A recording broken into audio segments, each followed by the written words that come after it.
Hello, my name's Stuart Parker and welcome to Parker Furniture Workshops. I've been a joiner cabinet maker for over 25 years and I hope this video helps with your DIY project. How to use a router table, but before we commence work, remember to always wear your safety equipment. I'm not going to be wearing mine today for camera purposes.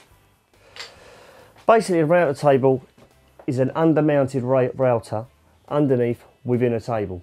There are many different types on the market. This is a very good one and probably one of the most expensive you can buy. If you go for bigger ones, it's called a spindle moulder, which is another machine altogether. I wouldn't recommend you go for a cheap one because it's not got the added bits that this will have, but we'll go into that in a minute. Basically, you'd use a router table for a number of reasons. You wouldn't use this size cutter in a router overhand. It's extremely dangerous. This is a panel cutter and it cuts the panels within a door. Extremely good cutter, extremely powerful, and you have to wind the paste right down on the router, otherwise it goes too fast and it could burn out. That's a very good cutter and very good in the router. There's also another range of cutters on the market. We make all our cabinets and our doors on this router table.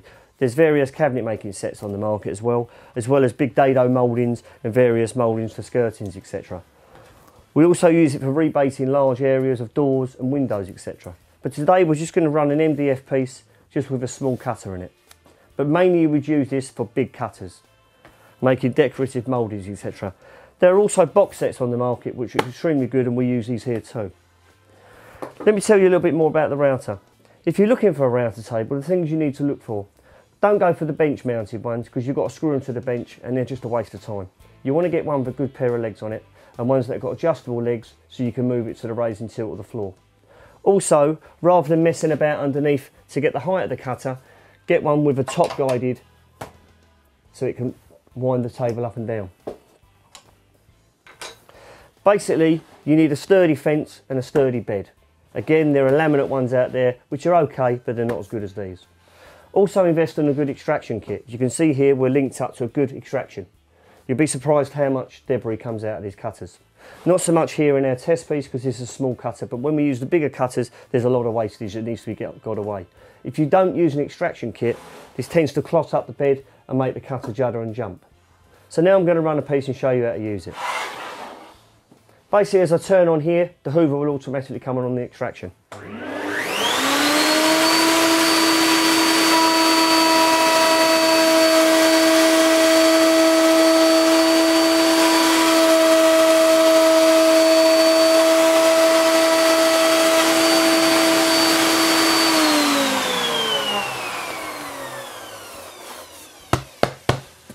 So there you have it, a perfect groove just run with a router table. As I say, you can use this for decorative mouldings or anything you like. An extremely useful piece of kit, but take care with it because it's extremely dangerous. That's how you use a router table.